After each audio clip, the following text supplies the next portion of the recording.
Bonjour à tous et bienvenue. Aujourd'hui, on va faire l'exercice numéro 6. On suppose que le mouvement de la Lune autour de la Terre est un mouvement circulaire de rayon R1 et de période T1. Déterminez l'expression de l'accélération de la Lune en fonction de R1 et de T1. Alors, l'expression de l'accélération de la Lune, c'est l'expression de l'accélération gravitationnelle. Alors, on a la force F qui est égale à G, la constante gravitationnelle G, fois la masse de la Terre grand M, fois la masse petit m de la Lune, divisé par le rayon entre ces deux planètes, r au carré, fois le vecteur unitaire radial. Donc ici, c'est UR. Alors, si je parle en quantité de modules, alors son module, c'est quoi? Je vais écrire simplement FG. C'est la constante gravitationnelle G, fois grand M, la masse de la Terre, fois petit m, la masse de la Lune, divisé par R au carré, qui est le rayon entre les deux. On sait que la somme des forces, elle est égale à m fois l'accélération A. Donc, ici l'accélération c'est un vecteur. Si je parle en termes de module, je vais avoir, alors ici c'est G fois M, fois petit m, la masse de la Lune, divisé par le rayon R au carré, qui est égal à la masse de la Lune petit m, fois l'accélération de la Terre. Alors on va déterminer l'accélération de la Terre. Alors ici, l'accélération de la Terre, le vecteur, c'est quoi? C'est la composante tangentielle, fois le vecteur unitaire tangentiel, plus la composante normale, fois le vecteur unitaire normal. Alors là, j'ai accéléré, j'ai donné directement cette expression-là, parce qu'on l'a fait dans l'exercice précédent, un peu plus détaillé, donc pas la peine de refaire la partie détaillée ici. Donc, vu que le mouvement de la Lune, bien sûr, est circulaire uniforme, alors ça implique que l'accélération tangentielle est égale à 0. Donc, je vais réécrire l'expression de l'accélération. C'est quoi? C'est juste la composante normale fois son vecteur unitaire normal. Je reviens ici. La somme des forces est égale à MA. Donc, G fois grand M fois la masse de la Lune petit m, divisé par R au carré, est égal, alors M, c'est la masse de la Lune, multiplié par A, et A ici, c'est l'accélération normale. On peut déterminer l'expression de l'accélération normale. Alors, je sais que l'expression de AN, l'accélération normale, c'est la vitesse au carré, divisé par le rayon de courbure, et le rayon de courbure ici, c'est R. Donc, c'est la distance entre le centre de la Terre et la Lune. Donc ici, c'est V carré sur R. Maintenant, on est en train de chercher l'accélération, ou bien l'accélération normale, c'est la même chose, parce qu'on a dit que l'accélération était égale à l'accélération normale. Donc ici, je peux dire directement que la valeur de l'accélération est égale à la valeur de l'accélération normale. C'est la même chose de le chercher. On peut chercher et l'accélération ou bien l'accélération normale. Alors, comment je peux écrire l'expression de la vitesse? On a la vitesse qui est égale au rayon entre la Terre et la Lune, multiplié par la vitesse angulaire oméga. Alors, comment je peux dire? Oméga ici, c'est quoi? C'est 2pi divisé par t, la période. Donc, on peut réécrire l'expression de la vitesse. V, c'est quoi? C'est le rayon R fois 2pi divisé par t. Donc, c'est 2pi R sur t. Bon, c'est plus simple, c'est 2pi fois R sur t.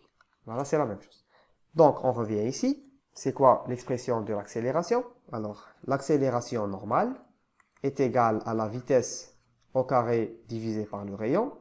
Ça implique que l'accélération normale est égale à 2pi fois R divisé par t. Alors, ça, c'est la vitesse, donc je dois mettre ça au carré, multiplié par 1 sur R.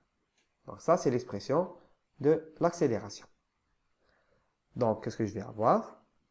Je vais avoir l'accélération normale qui est égal à 4pi carré. Donc, je vais avoir ici r carré divisé par r, donc fois r, divisé par t au carré. Donc voilà, on a déterminé l'expression de l'accélération de la Lune. Donc, il me suffit de réécrire. Donc, vu que l'accélération est égale à la composante accélération normale, ça implique que l'accélération de la Lune, donc on m'a dit dans l'énoncé, déterminer l'expression de l'accélération de la Lune en fonction de R1 et de T1. Donc je vais écrire ici, en fonction des indices, alors R devient R1 et T devient T1. Donc ici, l'accélération A1 est égale à 4pi carré fois R1 divisé par T1 au carré. Donc voici l'accélération de la Lune autour de la Terre. Passons maintenant à la question suivante. Deuxièmement, un satellite de Jupiter décrit un mouvement circulaire de rayon R2 et de période T2 autour de Jupiter. Petit a, déterminer l'expression de la force F1 exercée par la Terre sur la Lune et celle de la force F2 exercée par Jupiter sur son satellite. Alors l'expression de la force, on l'a déjà donnée.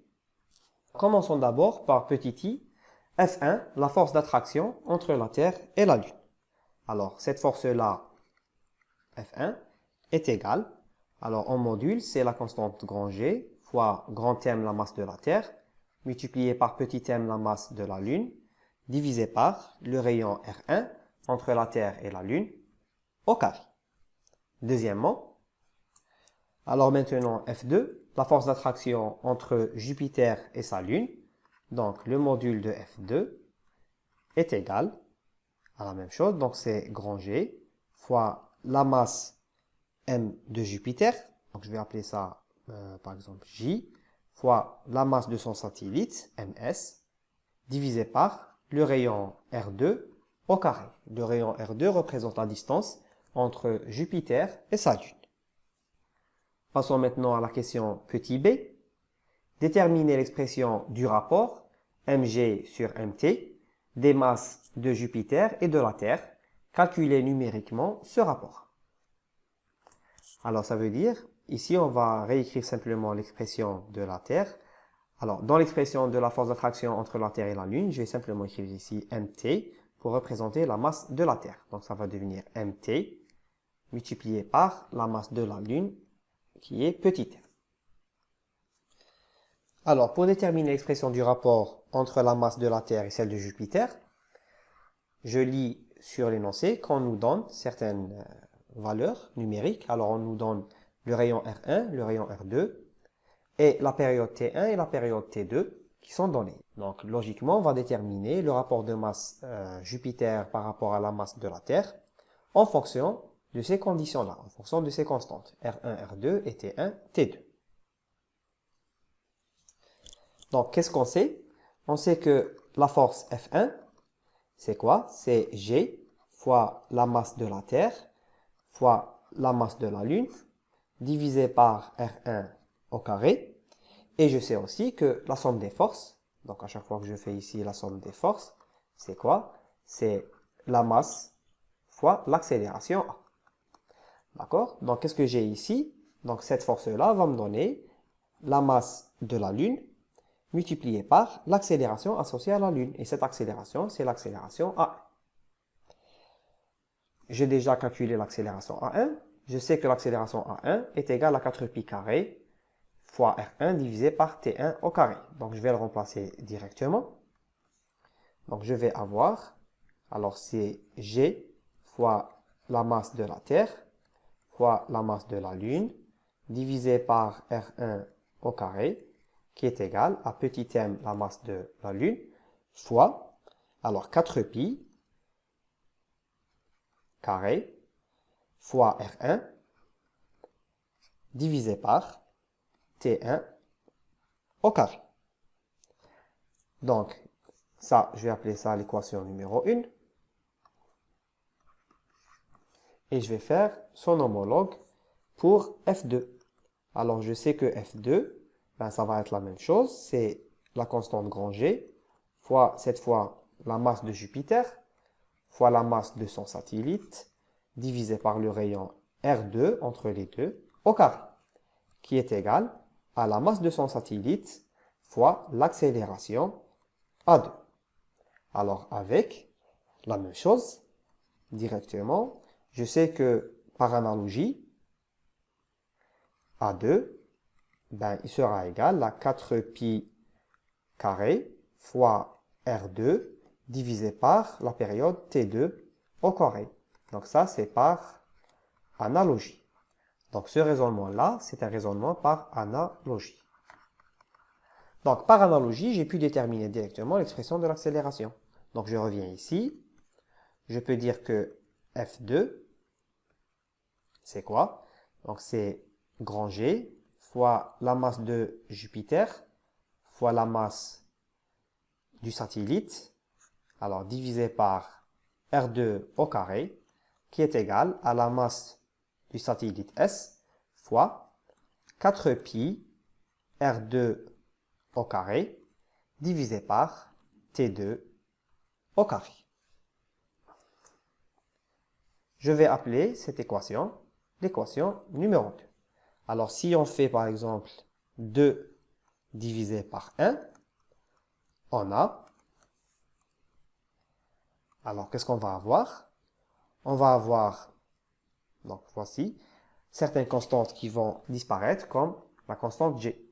Alors ici j'ai ms, donc je peux faire ça par exemple avec du stylo rouge.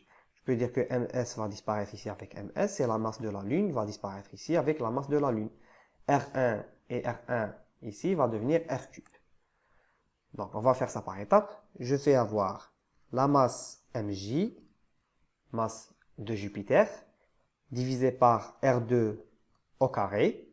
Donc je multiplie ça par l'inverse de la première équation, c'est R1 au carré divisé par la masse de la Terre. G et G vont disparaître.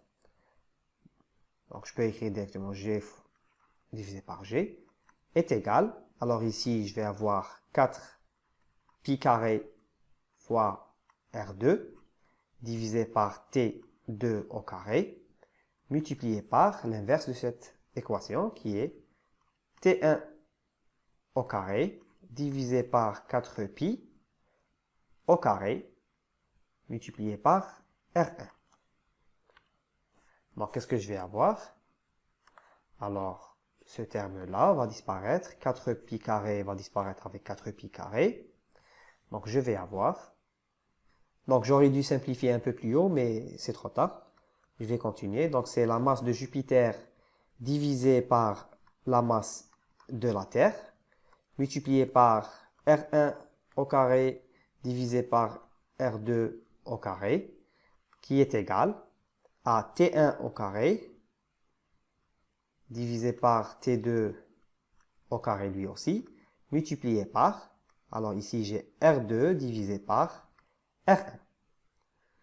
Donc, ça va donner, alors si je fais la masse de Jupiter divisé par la masse de la Terre, alors c'est égal, je vais avoir ici un T1 divisé par un T2 le tout au carré. Je vais avoir ici R2 qui devient divisé par R1 à la puissance 3. Voilà, je peux réécrire ça. Je peux dire qu'on a la masse de Jupiter divisé par la masse de la Terre. Donc le rapport entre les différentes masses de Jupiter et de la Terre est égal à T1 carré fois R2 cube divisé par T2 au carré fois R1 au cube. Ou bien cette expression, c'est la même chose. Donc voilà, ceci répond à notre question. Il ne nous reste plus qu'à faire l'application numérique. Donc pour faire l'application numérique, vous devez simplement introduire les différentes valeurs de R1, R2, T1 et T2. Je vous remercie d'avoir suivi cet exercice. J'espère qu'il vous a été bénéfique. À une prochaine fois.